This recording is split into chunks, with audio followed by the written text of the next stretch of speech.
The games have started, so my guess is this is a little out of date. This hook here seems to be loose. Got it.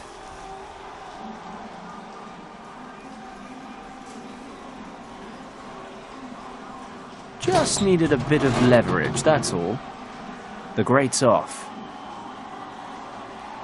Ah, it's the equipment room. I'll just take one of these with me.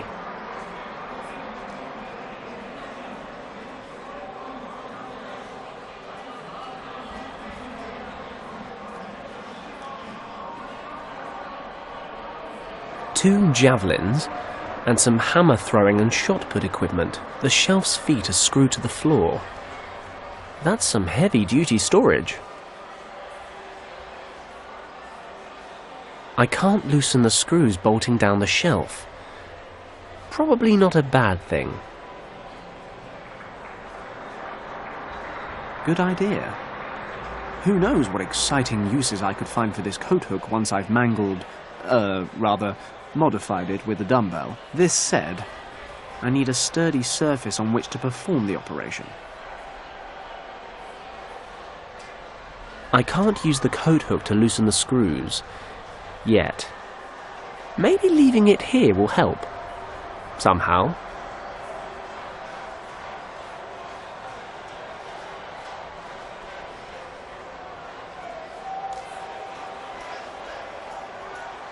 Okay, it's all tied up. Time to get to work.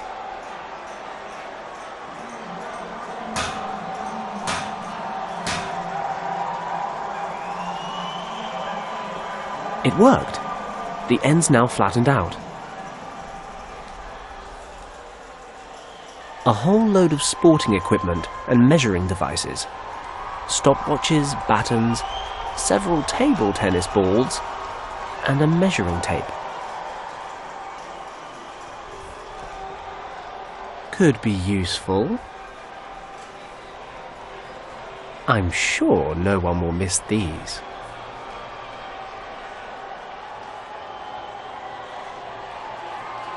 I'd much rather leave them here.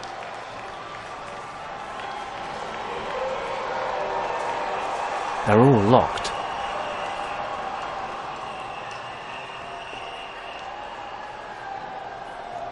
With my fingers? Really? I mean, that never works, does it? Now that it's flat, this makes for a pretty decent screwdriver. Let's get this panel loose. Ta-da! I present to you the inside of a locker.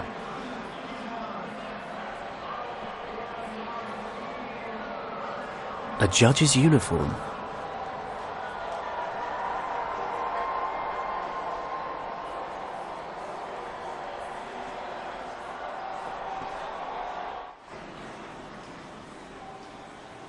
Table tennis balls.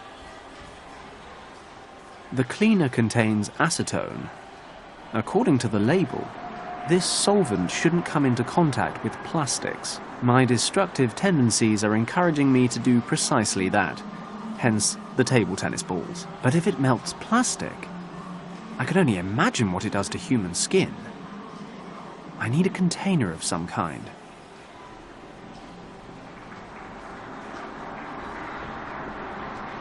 The bin looks pretty sturdy.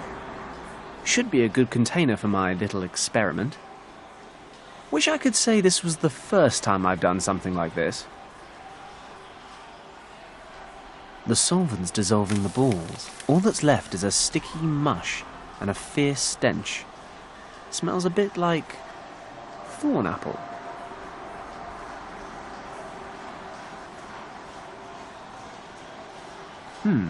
I could use the sharp edge to cut the measuring tape and then alter it. Won't be long before Glenn discovers his inner champion.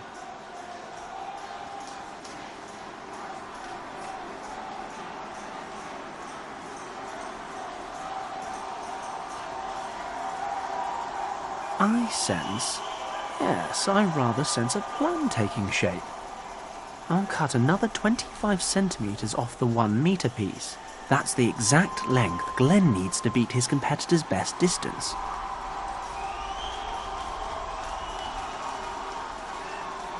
I can probably glue this back onto the original tape. I guess the molten plastic will do the job.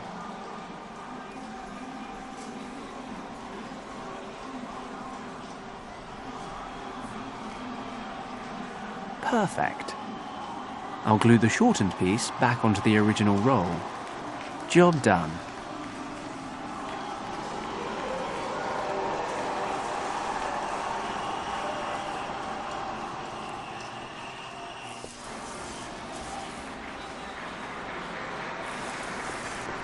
Okay, I've got the rigged measuring tape ready, but to make this work, I've got to smuggle it into the long jump area somehow.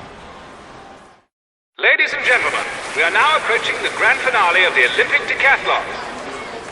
In just a few moments, Erwin Huber of Germany will step up to compete. I'd like to ask for quiet from the stands so that the athletes can concentrate.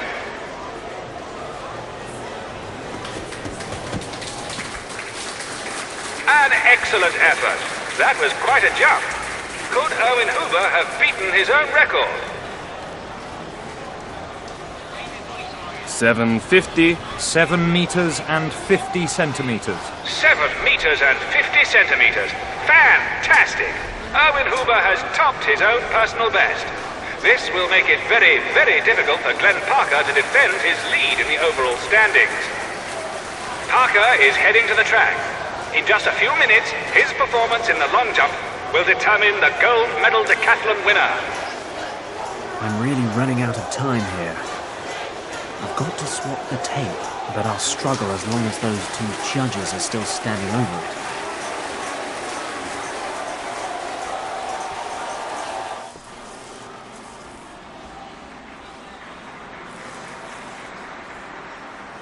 it. Looks like it would give me a nasty shock.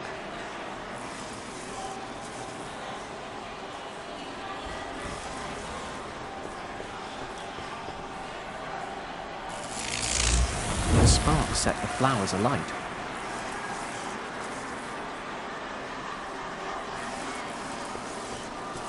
Good plan, Fenton.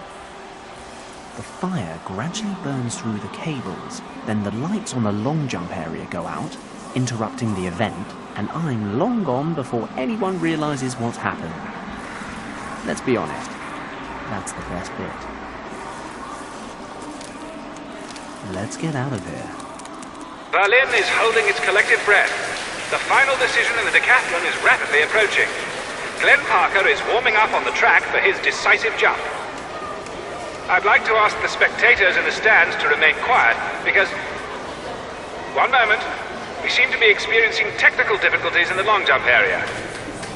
Testing, 1, 2, 3. Can you hear me? What's wrong? What do you think is wrong?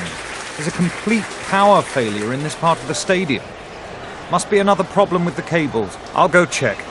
Come with me. I might need your help. Shouldn't the technician take care of it? Sure, in about 3 hours' time. We can't put the Olympic Games on hold. Can you keep an eye on things while we try to fix the problem? But of course, just leave everything in my capable hands.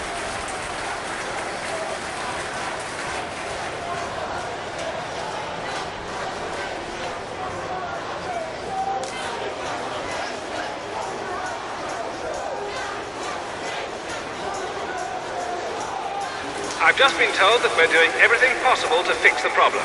Thank you for your patience. I'm sure the long jump contest will resume shortly.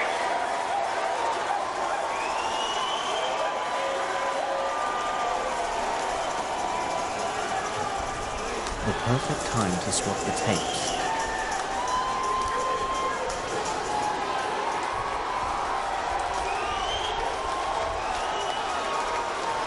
Ladies and gentlemen, our technical problems have been solved. The judges are returning to their seats, and we can continue. The big question, though, is will the interruption have put Glenn Parker off his stride? I see that he's returning to his starting position. Any minute now, he'll be making his decisive jump.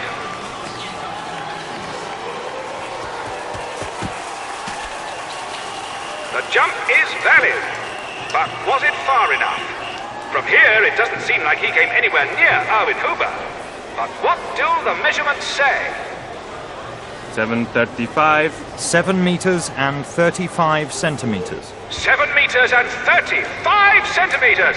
That puts him just behind Erwin Huber in this final event, but it's just enough for Glenn Parker of Great Britain to take the gold medal. His lead may have been minuscule, but that's a minor detail. Glenn Parker has won the 1936 Olympic decathlon. Erwin Huber will have to be satisfied with silver, and Lauri Askela of Finland has earned bronze. And that, ladies and gentlemen, marks the end of this year's decathlon. I hope history will forgive me. I mean, I may have betrayed the centuries-old Olympic spirit and cheated a man out of his gold medal. But come on.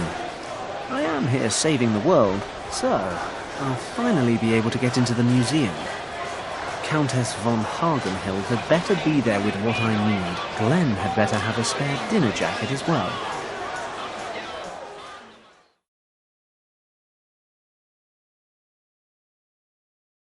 Cheers, Glenn. I really owe you one. No problem. Sure you don't fancy a drink to celebrate? Believe you me, once I'm done on this job, I'll be holding a liquid celebration for a solid week. For now, I just need to find a way down into the lower levels. Then I won't keep you. Maybe I'll see you at the next Sandhurst reunion. Sure, if I get an invitation this year. What is it about smuggling they have such an issue with? Heaven knows. Well, good luck with your search for Richard. It was great to see you again, Fenton. Thanks, Glenn. You take care.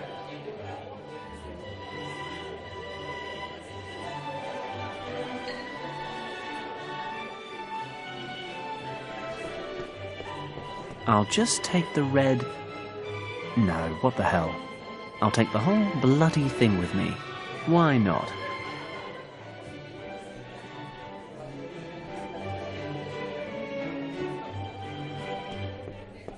These people need to learn how to hold their bladders.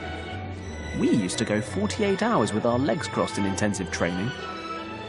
Let's just close this whole area off.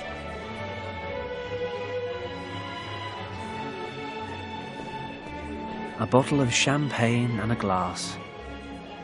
If the plonk were cheaper, it'd be the spit at my bedside table.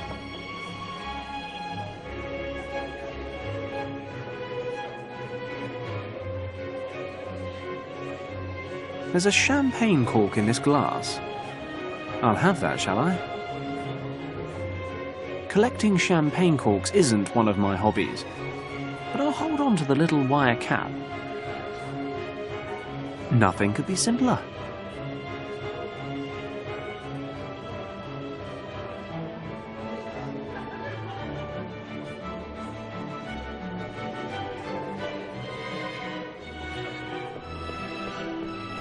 The lid's closed, but I can't see a lock. This display case contains equipment from an expedition to Tibet, led by a certain Ernst Schaefer 2 years ago. A small movie camera and a few bits of clothing, along with some climbing equipment.